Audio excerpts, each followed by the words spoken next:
নমস্কার। এশিয়ানেট নিউজ বাংলার বিশেষ অনুষ্ঠান সুস্থ থাকার সপ্তাহ নিয়ে আমি পর্ণা চলে এসেছি আপনাদের সামনে। আচমকা জ্বর বা ফ্লু এটা আমাদের এখন ঘরে ঘরে। গরমকাল থেকে বর্ষাকাল ঢোকার এই সিজন চেঞ্জের সময়টা আমরা সবাই কম বেশি সর্দি কাশি জ্বর গা হাত পা ব্যথা এই ধরনের নানা রকম উপসর্গে কিন্তু ভুগছি। বাচ্চা থেকে বুড়ো প্রত্যেকের এই ধরনের সমস্যা হচ্ছে, এবং এই ধরনের সমস্যা হলে মুখের রুচি চলে যায়। আমরা কি খাবো বুঝতে পারি না, এবং কি খেলে আমরা সুস্থ হব সেটাও ঠিক বুঝে উঠতে পারি না। সেই টিপস আজকে আমাদের দেবেন। আমাদের সঙ্গে রয়েছেন বিশিষ্ট ডায়েটিশিয়ান মঞ্জুরি দে। মঞ্জুরি, স্বাগত জানাচ্ছি আপনাকে আমাদের নমস্কার। অনুষ্ঠানে। নমস্কার, আজ ইমিউনিটি পাওয়ার কিভাবে এই সিচুয়েশনে ডেভেলপ একদম করা যায় সে নিয়ে আলোচনা করব। ভীষণ ইম্পর্টেন্ট একটা শব্দ, ইমিউনিটি পাওয়ার। এই ইমিউনিটি পাওয়ার যদি সবার সবার একরকম তো হয় না, কারুর কম কারুর বেশি হয়। যাদের কম হয় তারা কিন্তু বেশি ভোগেন। এবং ফ্লু, এই সময় জ্বর, আচমকা একটা জ্বর, হঠাৎ করে জ্বর, সেই সমস্যা সবার ঘরে ঘরে এখন দেখা যাচ্ছে। আপনি কি সাজেশন দেবেন এই সময়টা? কি খাবেন তারা? সবার আগে বলবো এই ফ্লু কথাটা। ফ্লু হুম। আর ফিভার এই দুটোকে আমাকে আগে জানতে হবে যে জিনিসটা কি। ফ্লু কেন হয়, ফিভার কেন হয়? ফ্লু, এই ফ্লু হলো একটা ইনফ্লুয়েঞ্জা ভাইরাস। এই ফ্লুটা হলো এমন একটা ভাইরাস যেটা একটা ডিজিজ, মানে ফ্লু হলো কন্টিমেটেড। কারোর থেকে আর হাঁচি কাশি, কারোর যদি হাঁচি থাকে কাশি থাকে সেই ড্রপলেট থেকে যে আমাদের আরেকজনের হয়, সেটা হলো ফ্লু। আর ফিভার কোনো ডিজিজ না, ফিভার হলো সিমটম। ফিভার হলো ফ্লু হলে পরে আমাদের যে ফিভারটা আসে সেটা হলো ফিভার। তো ফ্লুতে কি হয়, ফ্লুতে হাই টেম্পারেচার থাকে, গা হাত পা ব্যথা থাকে, মাথা ব্যথা থাকে, ক্লান্তি থাকে। একটা ফ্লুটা মোটামুটি 5 to 7 ডেজ ধরে চলতে থাকে। আর আচ্ছা। ফিভার যেটা সেটা হলো ভাইরাল ফিভার হয়, ব্যাকটেরিয়াল ফিভার হয়। এই ফিভারটা কি, ফিভারে হলো একটা ঘাম দেবে, ক্লান্তি থাকবে, একটু গা হাত পা ব্যথা থাকবে, সোর থ্রোট থাকবে। তো ফিভারটা নট আ ডিজিজ, ফিভার হলো আমাদের সিমটম। তার জন্য সবার আগে আমাদের জেনে নিতে হবে যে ফ্লু থেকে কিভাবে প্রিভেন্ট হওয়া যায় ফিভার থেকে। এবার ফ্লুটা হলো আমাদের প্রচন্ড কন্টিমেটেড, মানে ছোঁয়াচে, এক কথায় খুব ছোঁয়াচে। তো আমাদের এই জন্য খুব হাইজিন মেনটেন করে চলতে হবে সবার আগে।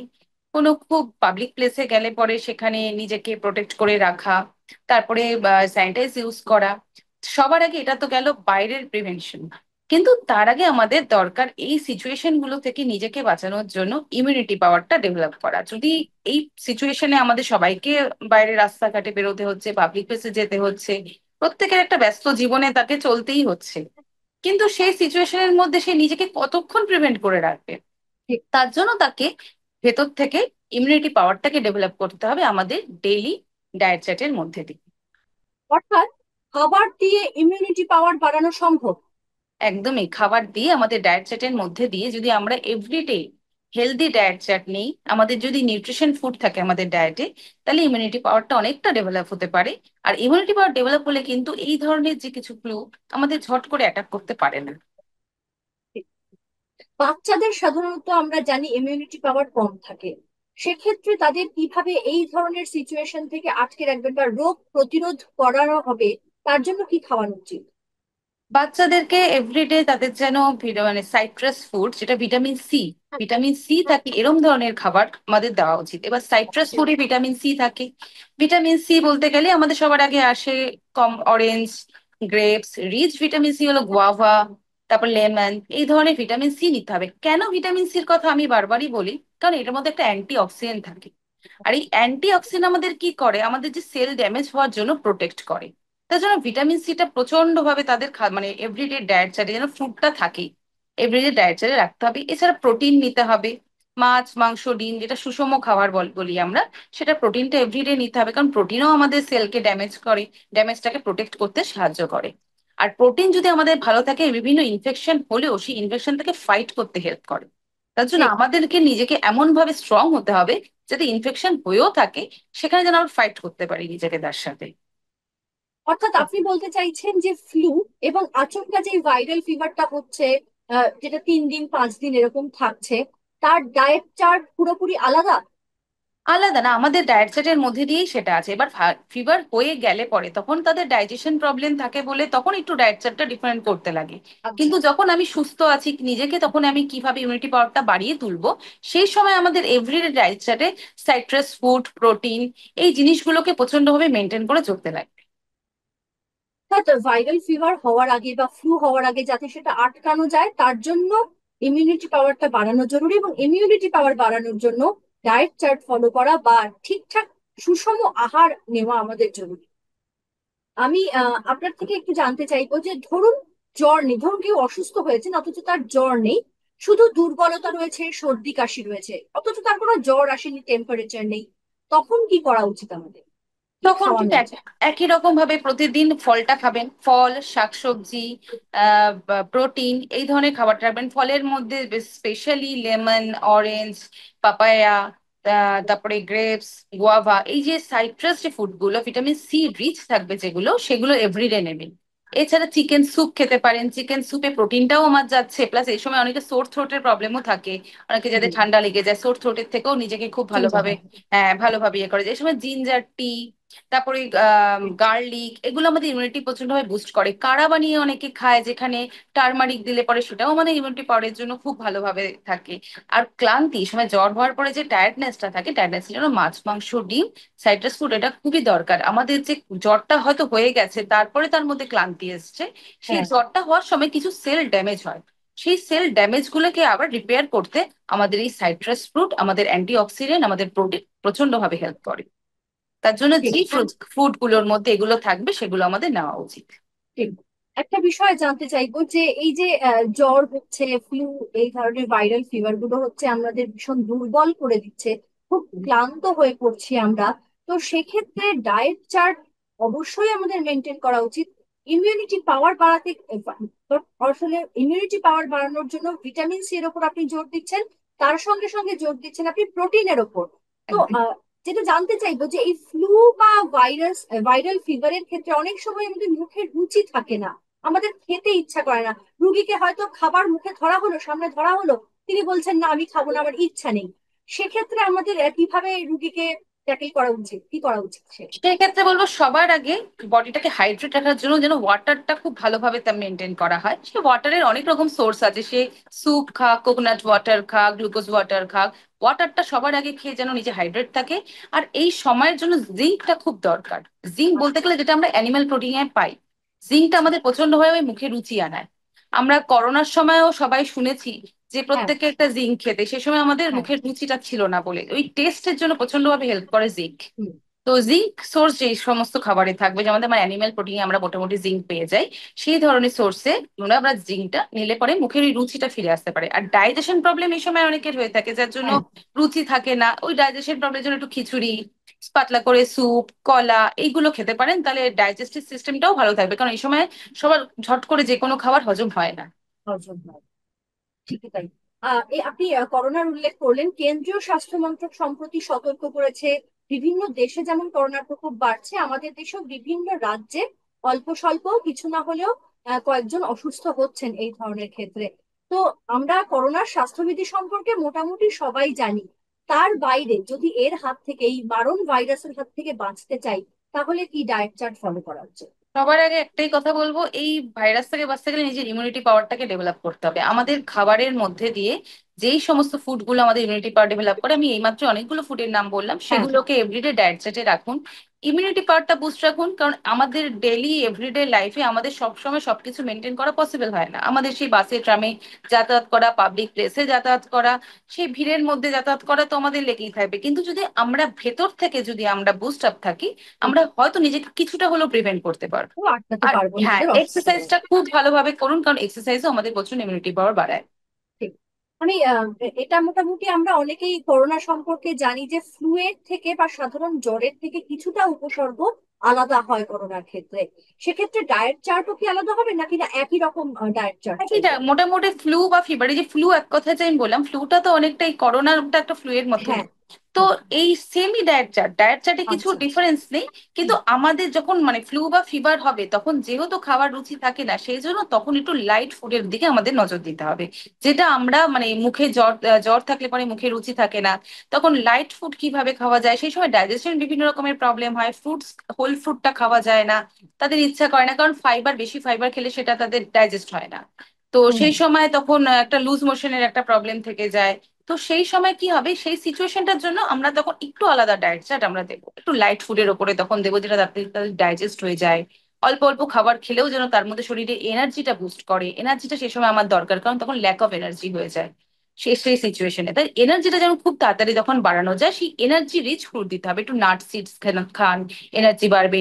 প্রোটিন রিচ বলতে গেলে মাছ মাংস ডিম তো সবসময় তাদের মুখে সে সময় ভালো নাও থাকতে পারে, তো একটু চিকেন স্টু করে খাওয়া। এই স্টু এর মধ্যে দিয়ে আমাদের প্রোটিন সোর্সটা যাচ্ছে, গলা ব্যথাটাও কমবে, আমাদের সোর্সটাও যাচ্ছে, আমাদের ইমিউনিটি পাওয়ারটাও বাড়াবে। ইভেন কি আমাদের যে অসুস্থ হয়েছি, যেই কারণে আমরা খুব দুর্বল হয়ে গেছি, সেই জায়গাটা থেকে, সেই যে উইকনেসটা থেকে আমাকে আবার আগের জায়গায় ফিরিয়ে আনতে হেল্প করবে। ঠিক তাই, একদমই। ইমিউনিটি পাওয়ার বাড়াতে আমাদের কি কি খাওয়া উচিত, আমাদের বিশিষ্ট ডায়েটিশিয়ান মঞ্জুরিকে অবশ্যই সেই সংক্রান্ত পরামর্শ দিচ্ছেন। আরো অনেক তথ্য জানার আছে মঞ্জুরি আপনার থেকে, কারণ ঘরে ঘরে জ্বর এখন, মানে যেটা শুরুতেই বললাম যে বাচ্চা থেকে বুড়ো সবাই অসুস্থ হচ্ছেন এই এই সময়টায়, বিশেষ করে এই সিজন চেঞ্জের সময়টায়। তো জানতে চাইবো যে দিন কয়েক আগেও আমার চেনা জানা এমন অনেকে অসুস্থ হয়ে পড়েছেন জ্বরের ক্ষেত্রে, একটা জ্বর এসেছে আচমকা, যেখানে কোনো সর্দি কাশি নেই, অর্থাৎ কোনো রানিং নোজ বা এই যে কাশি, এই জাতীয় গলা ব্যথা কিছুই সমস্যা নেই, অথচ একটা তীব্র টেম্পারেচার 103, 102 এরকম জ্বর 5 দিন ধরে চলছে। শুধু জ্বরের ক্ষেত্রে কি করা উচিত? শুধু জ্বরের ক্ষেত্রে সবার আগে ওই জ্বরটা কেন আসছে একটু ব্লাড টেস্ট করে দেখাটাও উচিত আচ্ছা সবার আচ্ছা। আগে। সেটা তো বলবো কি কারণ, রিজনটা কি জানা, কারণ হুম, সেই হিসাবে ডক্টরের কাছ থেকে তার মেডিসিন চালানো হুম, দরকার। এবার নিজে যদি ঘরোয়া ট্রিটমেন্টে যায়, ঘরোয়া ট্রিটমেন্ট করতে সেই সময় তার যেটা মুখে ভালো লাগবে, তার হুম, দেখতে হবে তার কি কি প্রবলেম আছে, ডাইজেশন কোনো প্রবলেম হচ্ছে কিনা, তার আদার্স কি কি মুখে রুচি আছে কিনা, সেই বুঝে তাকে ডায়েট চার্ট দিতে হবে। এমনকি লাইট ফুড সেই সময় খেতে হবে, কারণ সেই সময় মুখে যেহেতু রুচি থাকে না, একটু লাইট ফুড খেলে পরে তার ডাইজেস্টিভ সিস্টেমটা ভালো থাকবে। আর সেই সময় একটু ভিটামিন সি রিচটা খেতে হবে, কারণ সেই যে ইনফেকশনের সাথে, একটা ইনফেকশন না হলে কোনোদিন ফিভার আসে না। আমি সবার প্রথমেই একটা কথা বললাম, fever not a disease, fever is a symptom. মানে maybe some kind of any infection আমাদের ভেতরে আছে বলেই ফিভারটা আমাদের সিমটম হিসেবে আউটবাস্ট হয়েছে। তো সেই যে আমাদের গায়ের টেম্পারেচারটা আসছে, নিশ্চয়ই ভেতরে কিছু ইনফেকশনের থেকেই টেম্পারেচারটা এসছে। তো সেই মানে এটা সিচুয়েশন, জরুরি নয় যে সেটা করোনাই হবে বা না একদমই না, হ্যাঁ। একদমই না, কারণ কোনো ব্যাকটেরিয়াল ইনফেকশন হতে পারে, ভাইরাল একদমই। ইনফেকশন হতে পারে, অনেক রকমের প্রবলেমের থেকেই তার হতে পারে। কিন্তু সেই সিচুয়েশনটা সবার আগে তার ব্লাড টেস্ট করে জানতে হবে বা ডক্টরকে দেখাতে হবে। অনেকের হুম, গলা ব্যথা থেকেও তো জ্বর আছে, সোর থ্রোট হচ্ছে প্রচন্ড ভাবে এই সিজনে। হুম, তো এই সোর থ্রোটটার সময়, সেই সময় সে কিভাবে খাবে, একটু চিকেন স্যুপ খাক, একটু জিঞ্জার টি খাক।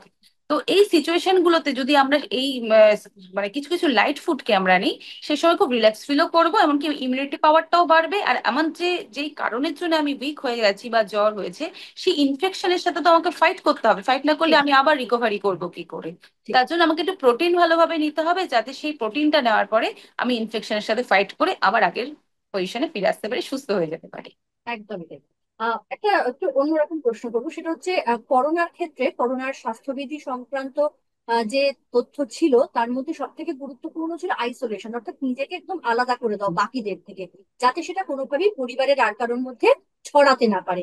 সাধারণ জ্বরের ক্ষেত্রেও কি সেটা প্রযোজ্য? আমার মতে একদমই তাই দরকার, কারণ আমাদের আচ্ছা। যখন ফিভার হয়, ফিভারটা কোনো হুম, একটা রিজন নিয়েই হয়, কোনো একটা ইনফেকশন নিয়েই হয়। এবার হুম, ফার্স্টেই আমি ওটাকে তো রেকগনাইজ করতে পারছি না কি হুম, ইনফেকশন নিয়ে হয়েছে। তো এই ঠিক। জন্য এর থেকে যদি নিজেকে সেই সময় আমি একটু আলাদা রাখি, কারণ সেই সময় হাঁচি বা কাশি দিলে আমার ওই ড্রপলেটটা ছড়াচ্ছে, ওই ড্রপলেট থেকে আরো ফ্যামিলি মেম্বারসদের, আদার্স মেম্বারসদের হওয়ার চান্সেস খুব বেশি থাকে, হাঁচি কাশি সবসময় থেকে আমাদের। সেই সময় কি দরকার, একটু নিজেকে আইসোলেট করে রাখা ভালো। তাহলে কি হবে, সেটা যেই কাইন্ড অফ রিজনই হোক না কেন, যেই কারণের জন্য তার জ্বরটা এসছে, সেই ইনফেকশনটা আদার্স কারোর মধ্যে ছড়াবে না। তাই নিজেকে একদম। আইসোলেট রাখাটাই আমার মতে আইসোলেট বেটার। রাখা সব থেকে ভালো, ভালো, মানে বুদ্ধিমানের কাজ, যাতে বাড়ির হ্যাঁ, আর কারোর মধ্যে সেটা মধ্যে না সংক্রামিত আসে। না হতে পারে। এবার এই একদমই। ফিভারটা আমি আগেও বললাম যে ফিভারটা একটা সিমটম, অনেকের সিমটমস, হ্যাঁ। পেটের প্রবলেম থেকেও তো জ্বর আসছে। হুম। এবার কারোর আমি ডায়রিয়া ঠিক ওই হয়েছে। কারণেই প্রশ্নটা করলাম যে হ্যাঁ, আইসোলেশনটা কতটা জরুরি সাধারণ জ্বরের হ্যাঁ, ক্ষেত্রে আর কি। বা সেটা আমাকে সবার হুম, প্রথমে রেকগনাইজ করতে হবে, হয়তো তার যে পেটের কেন প্রবলেম জ্বরটা আছে, আসছে। হ্যাঁ। তার হ্যাঁ। ডায়রিয়া হয়েছে, এবার ডায়রিয়ার হুম। কারণে পেটের প্রবলেম থেকে তার একটা জ্বর আসছে, তো সেখানে তার হাঁচি কাশিতে হয়তো কোনো প্রবলেম হবে না। হ্যাঁ। তো সেই সময় একটুখানি নিজেকে হাইজিন মেনটেন করে চলা, আর কিছুই না। ঠিক।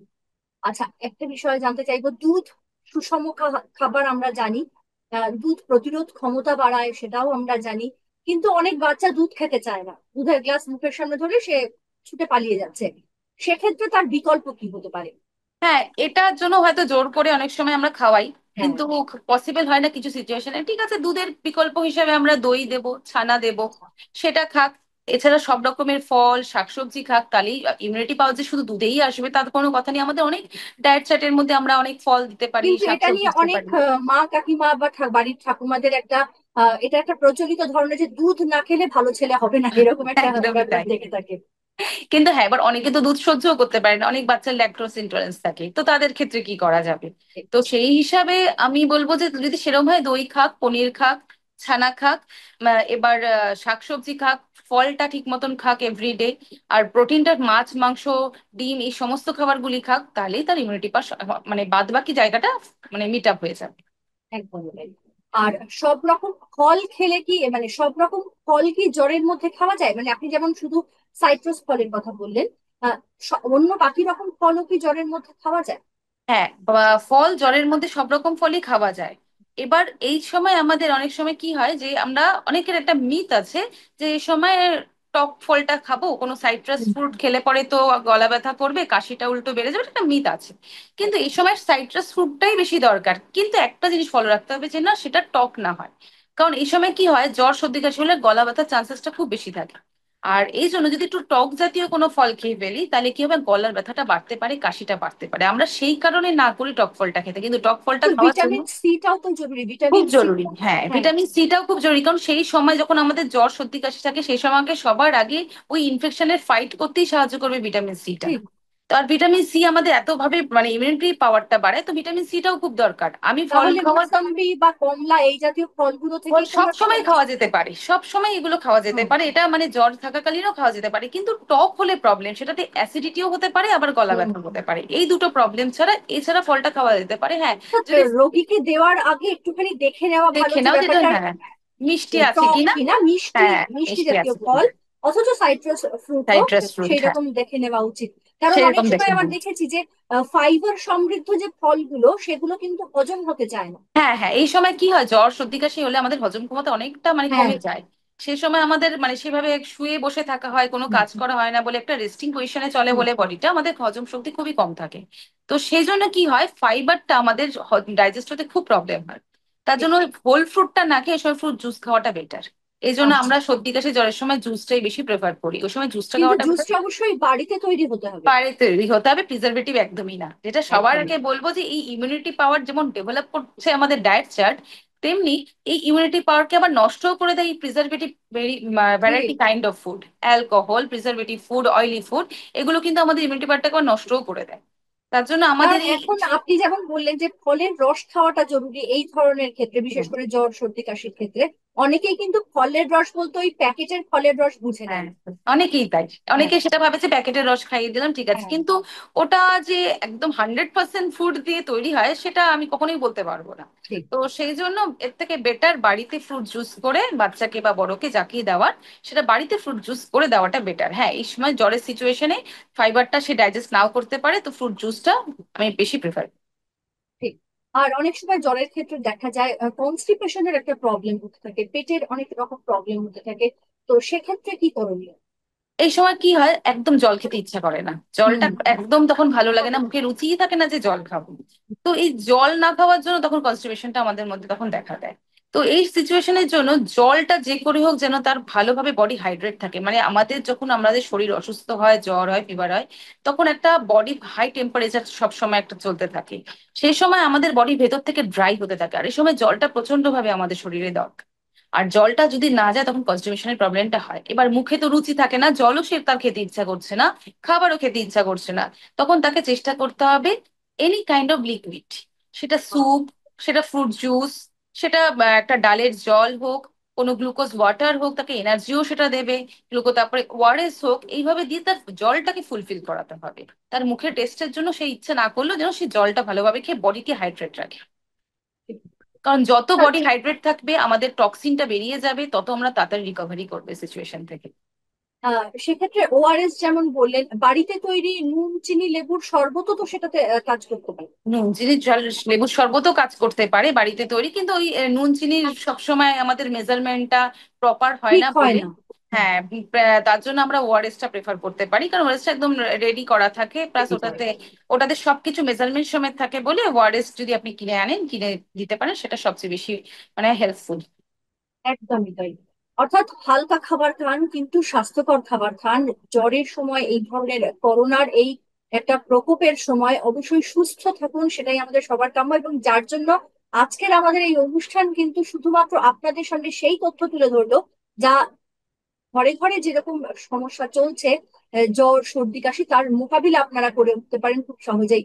অনেক ধন্যবাদ মঞ্জুরি, আমাদের সঙ্গে কথা বলার জন্য। খুব গুরুত্বপূর্ণ তথ্য কিন্তু আজকে তুলে ধরলেন আমাদের দর্শকদের সামনে আপনি। আজ আপাতত এইটুকুই। সুস্থ থাকার সাপ কেমন আপনারা দেখতে পাবেন প্রতি শনিবার ঠিক বিকেল 6টায়। আজ এই পর্যন্তই। নমস্কার। আমাদের ভিডিও ভালো লাগলে লাইক এবং শেয়ার করুন। কমেন্ট সেকশনে গিয়ে জানান আপনাদের মতামত।